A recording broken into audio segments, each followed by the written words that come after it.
Well, here we go. Look at that. It is April the 16th, the Wednesday, as we record this episode of Now and Next. Welcome back in. I'm Dave Trafford. And, we do have the Battle of Ontario on a number of levels, so we'll get into a little bit of that. But first, around the table, we are joined today by Anne-Marie Aikins is here from AMA Communications, Bob Reid with us from Broadway Strategy, and Lindsay Broadhead from Broadhead Communications. And I don't know, as we look at the Battle of Ontario, Bob, I realized, I got the Leaf cap on this morning, but they clinched that last night.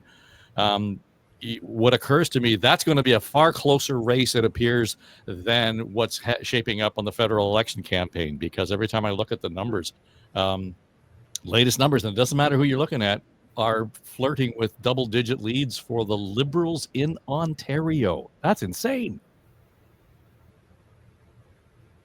You're muted there somehow. There we go. Pretty staggering when you think about where they were not too long ago, and just how much has changed, and how big the shift in the landscape is, how interested people are in this Mark Carney character, whoever he is. But he sure seems like the Prime Minister, so that makes him feel good. So many variables coming into play there. And a lot of people, I think, really taking, outside of the Conservative core, taking a really detailed look at Pierre Poilievre and maybe having some doubts. Yeah, Lindsay, it's interesting to see where, again, we flipped the page back 3 months, and this was going to be fertile ground for the Conservatives in Ontario. You look now, it's not even a battleground anymore. It would look like they're more of a defensive posture for the Conservatives. Yes, I see some movement for the Liberals in Quebec and in British Columbia, but I don't think anybody would have seen this coming in Ontario. No, my God, what a life lesson about how life can change in such a short period of time. Like, take that with us on our life's journey, not to give up, and on the one side, but also not to count your chickens on the other. It's fascinating. And what I am kind of struck by with the Carney piece, and Bob, how you introed him in terms of, like, do we know him? Don't we know him? What do we know? What don't we know? It seems that people are voting for him. And it's been a very long time since I've commented on an election where there is a candidate that people are leaning into, as opposed to simply voting against the other guy. So this has a little bit of a different spirit in that regard as well. And Anne-Marie, the whole idea that, as we record this, they're going to be having the French debate later this afternoon in some parts of the country because of the change for the hockey game. Just on that, didn't anybody look at the freaking schedule in the NHL and realize that the Canadians were in a push and it was the last game of the season and there could possibly be a conflict? Why would they even entertain the idea of doing it on the Wednesday night as opposed to last night or some other? Like, this was preventable all the way around. But it's funny to me how, those sorts of small things are playing into this campaign all of a sudden with 2 weeks to go. Well, I think they were not looking at so much the HAP schedule as they were looking at what would work across the country with the time zones. And that's my guess, because it's certainly not working so well for all time zones, but they realize that people aren't going to be watching it if you're in Quebec, and that's the most important audience they have, of course, in Quebec. So it'll be interesting, because I think for me, I think in the general public, the French debate kind of already happened. It wasn't really a debate. It was appearance more on Sunday night, and it was a very popular show. They both appeared, Poilievre and Carney, and they both kind of did okay. There were no big faux pas, and Carney made some gains, I think, because he knew pop culture, in Quebec, and that was very important. I think those resonate a little more. I think the Quebecers are a little more forgiving of his less than perfect French, as long as you know who they are as people. So, Bob, I'm thinking that, the war room and the Liberals are saying, shh, don't bring this up. there's a hockey game on that night of the French debate. That's fine. Just the fewer people we have watching this is going to be better for us. Yeah, absolutely. Mark Carney, more than anybody else, wanted to go up against a hockey game, I think, for exactly that reason, so that there would be fewer eyeballs scrutinizing his weakness in French. But I think Anne Marie's right. I don't think that's a huge negative. His less than 100% French in Quebec, because people recognize that he's conversant anyway. That he is making the effort, and he does understand their culture, their identity, their spirit. So I don't think the language thing is a liability for him. What I'll be watching for, actually, in both debates, is I'm expecting the return of Pierre Poilievre, the griller. I think he should show up with a giant apron on, because he is going to grill Mark Carney in both languages. I expect he'll take the same approach that he did that was so devastating on Justin Trudeau. Remember that committee hearing from a couple of years back where he was like, how much? How much? What kind?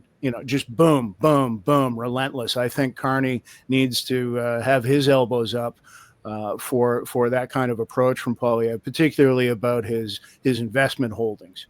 What are they? How much? Stocks, bonds, tax shelters? What are they? Boom, boom, boom, boom. And in French, Carney won't be able to keep up as quickly. So right.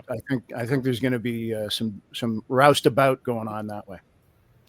It's interesting to me, and I would not want to point a finger suggesting or alleging any level of bias in assignments in any newsroom, Lindsay. But I think it's an interesting coincidence, shall we say, that two stories last night on the CBC National. One was Katie Simpson in Washington bringing up the issue of the 51st state, asking the White House to respond to that, because Trump hasn't talked about it since Carney became prime minister. And Katie's question was, well, where does he stand on that? Is he still really kind of picking that scab where there wasn't a story? The second part of it was, to Bob's point, they went deep on the investments of a number of conservative MPs and candidates who have stock interest in Brookfield, for example. Mm-hmm. So if it's okay for them, why isn't it okay for Carney? And again, not suggesting a bias, two really good questions, but what it does is it sort of tips the scale over towards, what about you conservatives? What the hell's wrong with you? And at the same time brings up the Trump issue, and that's always good for Carney. Mm-hmm. So the really great question. I'd like to dwell on this for the rest of the pod, actually, because I think it's fascinating. Katie Simpson didn't pose it that way, actually. She brought up car and car manufacturing parts tariffs first. And that's, I think, because Flavio Volpe has been down there constantly and obviously is the most hot topic economically for us immediately as it relates to tariffs. And then she posed it as it relates to, we sense in Canada that his tone has changed, he being Trump. Can you comment on that? Like, why is it happening? So I actually see that she framed the question completely other. It's that the speaker came back and said, actually, we haven't changed at all. Sorry, we haven't been talking about Canada much in this room recently. But in fact, we still think that Canadians would benefit from being the 51st state. So I see zero bias there. And I actually can't comment on the other because I don't know the nuances of that one at all.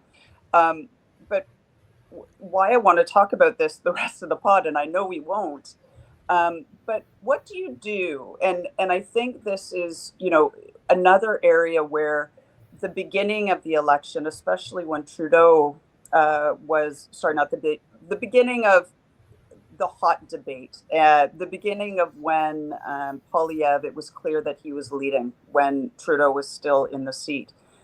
A lot of pundits and strategists leaned into the idea and supported the idea that Poilievre limit his communications with the media. And I think what we're seeing right now is a complete flip of that. where the tone of the moment and the spirit of the moment is demanding a bit of vulnerability and honesty and transparency on the part of our leaders. And that, of course, connects to any debate conversation that we want to have. But, you know, if Poilievre isn't going to speak to the media, if he's not going to, he and his team aren't going to, open up their own kimonos, as it were, I have very little sympathy as it relates to how any media are trying to pull its strings right now. So a long-winded answer, but all of this is connected in a very meaningful way and connects to our democracy and the Fourth Estate. Well, I said right off the bat, as soon as they said, Anne-Marie, that they weren't going to have media on the plane with Poilievre, and this isn't about media whining. I think strategically that was a rake that they put in front of themselves and stepped on it right away. And we're seeing that now on a number of levels. And I go back to it's become a meme, the size of his crowds for the Poilievre rallies. That's part of the problem, because there isn't somebody in the room making small talk and making eye contact with the people in the room to talk to them about what actually brings you out here. Have you ever been to one of these rallies before? All of the questions that we would be asking while we're waiting for the leader to come out. And then you get a sense of, wow, there is something going on here. Mm-hmm. And that becomes the story, as opposed to his bullshit line with Laura Stone. Yeah, I completely agree. As soon as I heard that he was not going to allow journalists on the campaign plane and bus or whatever, they weren't going to participate in local debates, they lose their opportunity to tell their own story. And so, people like Katie Simpson, who I just adore because of her Rob Ford days, I just fell in love with her because of her approach then. And she is creating the stories. She knew that it had been quiet about the whole 51st state, and that's still an underlying fear for Canadians. So she picked, as you said, at that scab, and she opened it up. And that the spokesperson, who I also watch with just completely aghast because of her youth and her expertise and how articulate. Just think of the good she could do if she was doing something else other than being a Trump spokesperson. But anyway, she came back and she said, I reject that notion, that language, that, he still is intent on doing that. And so she made a story out of that. So she's good at creating those stories that are there in the first place. They just need to be uncovered. And if Poilievre isn't going to make himself vulnerable to transparency and accountability by putting himself in front of reporters, then that's what he gets.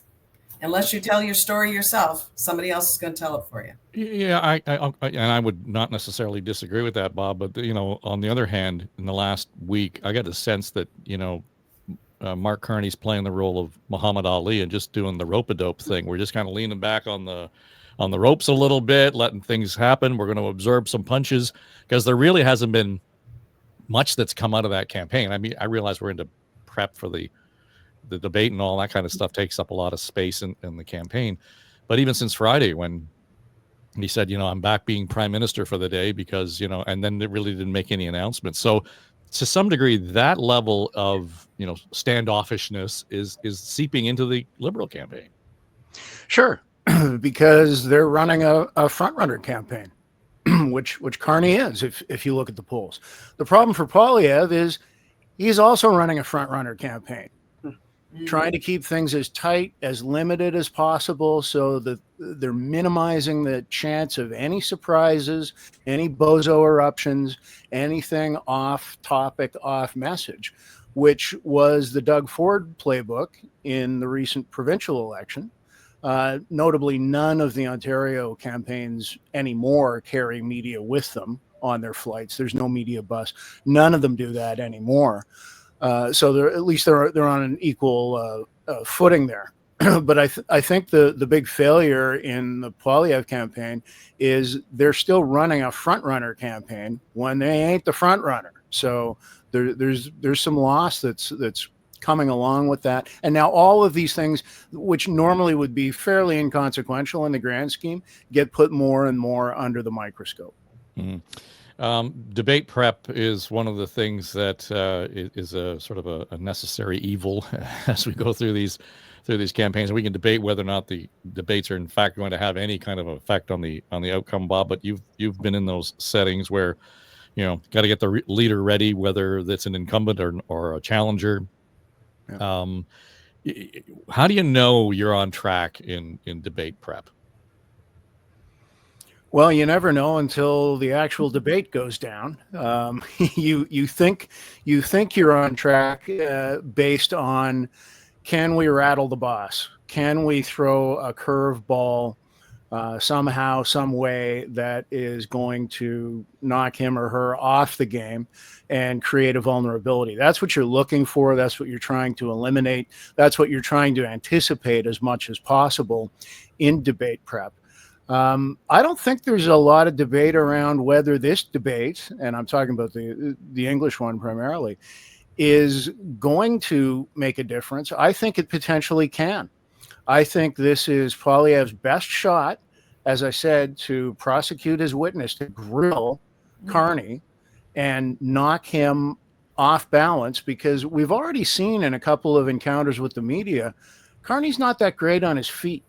And he's very transparent when something gets under his skin or bothers him. And Poilievre is very skilled at bothering his opponents and getting under their skin and maybe surprising them with a curveball or two. So I'm really looking forward to Thursday night to see exactly how that transpires, to see if Carney can keep his cool, to see if he can surprise us in his not only responses to Poilievre, but any offense that he lays out on there. I think this is going to be a really closely watched debate, or should be. Anyway, I'll be watching very closely, put it that way. Well, the numbers, Emery, suggest that the level of engagement in this campaign is considerably higher than the most recent campaigns over the last 10 years even. So to Bob's point, I think that where people are going to kind of dial in, and frankly, we're all paying attention since before the writ period started. So there are people who are just going to, okay, I guess we're in an election, are we? And we're 10 days out kind of feel to it. But here's what I'm also finding from the numbers, that half of this podcast panel, if you take the statistics, only one of you would approve of the conservative leader, and that would be on a good day. So the number of women who don't approve of him, just in terms of his character, has got nothing to do with policy. I don't know how he flips that switch. The demographics are one thing versus the policy and knocking Carney off stride. On that note, I have a very close friend who I worked with in government and in politics, and he told me about a completely, utterly unscientific focus group that he had, aka a dinner party with lots of wine flowing. And this was during the Ontario election campaign. And he said, among that group, every woman was full-throatedly endorsing Doug Ford. They were happily going to cast their vote for Doug Ford. They were not going to vote for Pierre Poilievre.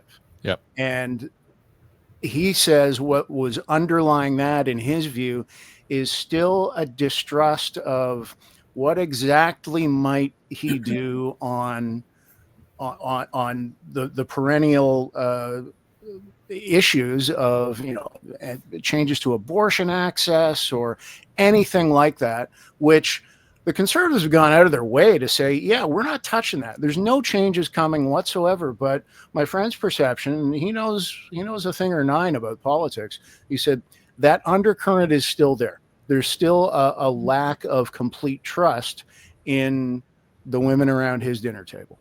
Yeah, Anne Marie, it's about that, as well as the personality that kind of makes it all the more challenging for Mr. Poilievre.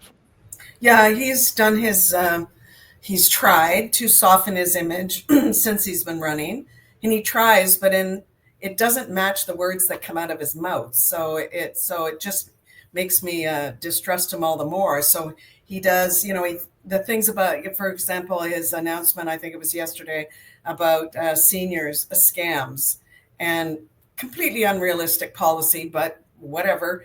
It does, people hear senior scams and they go, yeah, I can relate to that, either personally or my parents that are, giving away my inheritance to these scammers.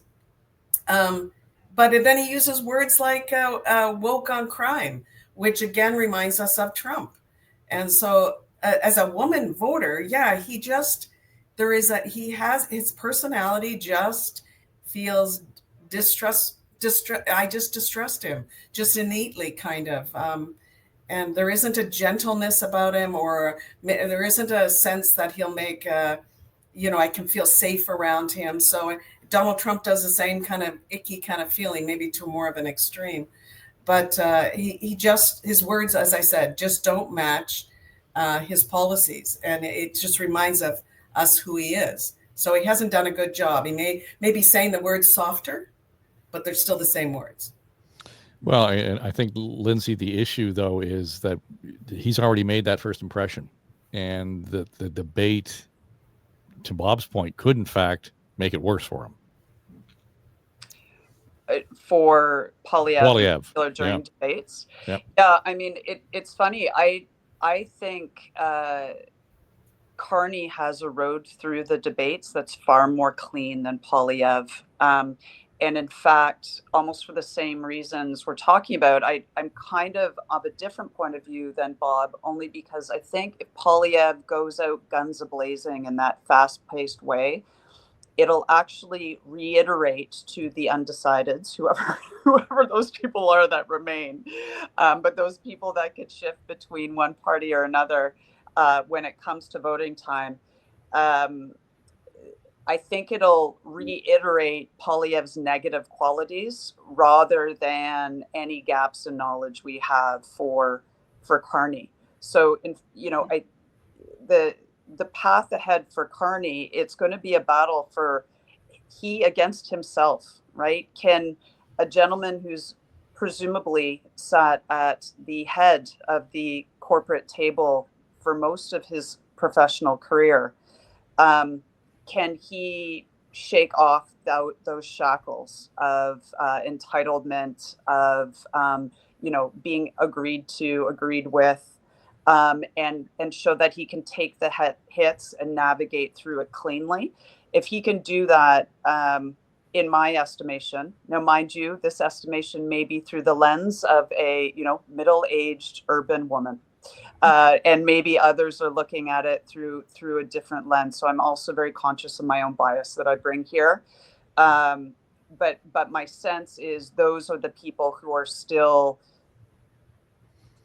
potential votes and hot tickets out there. So I see Poilievre being in a far more vulnerable position, regardless of the polling numbers that are out there right now. Bob, can we talk about the debate itself? The debate, because 2 hours ago or 3 hours ago, it was announced that the Greens wouldn't be at the podium anymore because they didn't have enough candidates around across the country, etc.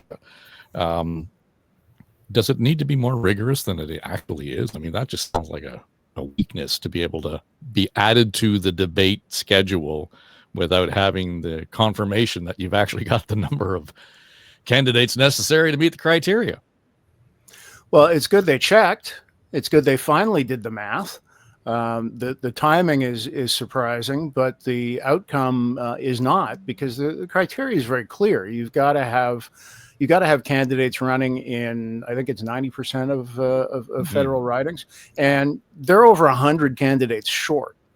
So I think this is a good enforcement of the rules. It also begs the question, though, about the Bloc Québécois and how their leader gets to be in the English language debate. It makes total sense in the French debate because that's largely a Quebec audience, where they run candidates and where people can vote for them, versus the rest of the country losing airtime on the English debate to a leader and a party that is not present in the rest of the country. So that's going to be, I think, probably today's debate. Now that the Green Party story has broken, I think everybody's going to be taking a second look at the block now and going, well, how does that make sense? Because to me, it doesn't. Well, but they meet the criteria still, Yeah. right? I mean, they've got more than the 4% national support. Just it's so concentrated in Quebec. I don't know, it Right. rolls out to about 7 or 8% or something. So they meet that, and they've got MPs in Ottawa and so on. Yeah. So they meet 2 of the 3. You're right, but the whole question around the criteria itself, I think, is a little weak. Just to be able to say, Lindsay, for example, if we actually go by those numbers, and if you had to meet a threshold of popular vote support, 6 months before an election or whatever it might have been, the NDP would make it. But if you gave it to them today, where they're down around 7% nationally, they might not. So I don't know how you square that circle, but it just doesn't sound like it's all that effective in terms of putting the right people on the stage to have this, what should be an important conversation. Yeah, I think the debate culture within Canada, and probably it's true within Western democracies writ large, is troubled. The debates as of late have been a bit of a circus, and a bit of a, we're going to add some tech here, and we're going to add a whole bunch of images and questions coming from the public here, and it's this back and forth. There isn't actually much time for old school healthy capital D debate on the issues that matter. Like, all it is serving up 30 seconds for the leaders to deliver a key message punch, to talk over the next guy because they don't want their opponent to get a good clean clip that they can use the next day. So it's become this 3-ring circus of communications tactics rather than anything strategic and elevated for the public. So just in a very high level, I'd love to see the entire thing recast. And then, the organization, the commission that runs the debates, they've had a bad day. This is supposed to be, in my mind anyway, this is supposed to be a national debate. Of course, there are more French-speaking people in Quebec and the eastern provinces. We know that, but that's not the point, right? This is supposed to be accessible from people coast to coast to coast. A lot of folks are still going to be mid-workday. I think it's silly to recast it around a hockey game. Jokes aside about the Habs and the culture importance there, I find it really demeaning, not only to French speakers, Canadian French speakers, but also to politics in general right now. The fact that we're playing second fiddle to hockey is ridiculous, in my estimation. So yeah, I'd like to see the whole thing recast. Have they net out in the right place? Probably. The green would be a distraction, and I don't think actually offer a good third party qualifying element to the debate. On the topic of the circus aspect of debates, I completely agree with you. Nothing drives me crazier than people yelling over each other to try and control and dominate. I think that's just so much political BS, and it makes for bad broadcasting as well. One of the best U.S. presidential debates I ever saw, and I'm probably going back 30 years now. I forget specifically who the 2 candidates were, but I remember this format. It was on PBS, and it was the PBS interviewer sitting at a table with the 2. It's easier when there's only 2, party leaders, but sitting at a table with them and doing an hour or a 90-minute interview, essentially, where he would ask a question of the one, and then he'd turn to the other to get their viewpoint and to allow some rebuttal. But there wasn't any of this digging at each other, yelling, trying to overspeak. And to me, it was the most content and quality rich format I've ever seen. So I would be an advocate of something like that here. See, and what's sorry if I just jump in quickly. Yeah. What's so amazing about that is that it's not dissimilar to what we're doing here, or what podcasts are doing. It's a direct response to the inability to have a learned conversation in the current public fora, right? And the struggle that media have, traditional media have to facilitate that conversation. Wouldn't it be magic if the media, to Bob's point, gained control? It's not a going back to something laggard, to something pre-tech. It's going forward and acknowledging that the platform that they have is still this wonderful visual medium that can create debate. How exciting would that be? Well, here's the problem, though, Anne-Marie, with that. And I don't disagree with anything that Bob or Lindsay said. And I've suggested that all along. But when I bring that up, the pushback I get from people who've been in, the chair and doing the debates, the politicians, it's not the job of the moderator to fact check the people on the stage. No, that's exactly what the job should be. That should be, you didn't answer my question. Now let's go back and let's deal with that. Okay, that's fine. But to be able to do that. So immediately we're in a place where the media actually does have a good deal of influence on all this because the consortium decides, where it's going to be and how it's going to lay out and all that kind of nonsense. But the question around the format itself is always the story of the debate. It's rarely about, what came out of the debate that was actually of anything of substance. But as soon as you bring up this question around fact checking the people on the stage, you get pushback. That's not their job. Yeah, I think it's a way to, I completely agree with everything everybody has said. But I think two problems is, one is, well, I think actually the biggest problem is avoiding all the hockey analogies as we discuss the results of the debate. Because I defy every newscaster, every pundit that's all they're going to be doing is doing hockey analogies. Anyhow, I'm not good at hockey analogies, so I won't say any, but I think there's a few problems with it. One is I think whoever is chosen to be the moderator, that network doesn't want to be accused of having any kind of bias. And if they're constantly, if one of the leaders is constantly saying out, misfacts and lies and so forth, it would look like they have a bias towards that. So I think they're trying to avoid that. The other thing is the reality of the times we live in, and with it doesn't make for good TV to have thoughtful, long answers. It makes for people to tune out because their attention spans have become they have evaporated because of our social media world we live in. And I think TV is trying to manage that with the headlines that they want, and the sound bites, and the quick and the moving and the really fast. Thoughtful debates just won't make for good TV. I think those are the two reasons. Yeah, you're right. And from a broadcast perspective, that's what you would hear all the time. You got to have some action, you got to have some fire, you got to have whatever. No, you really don't. I mean, I think what you really want to do, and here's what I'll say, Bob, is that what's come out of this campaign and the unlikely ascendancy of Mr. Carney is that immediately when he was appointed the leader of the party, people were worried that he was walking on his laugh lines or his applause lines. He wasn't letting his jokes breathe enough or whatever it might be. And I thought, seriously, that's what it's come down to. And how good is his French? Can he, use the right conjugation of the verb to make sure he's understood properly in Quebec and so on? Mm-hmm. All of those things seem to be stripped away.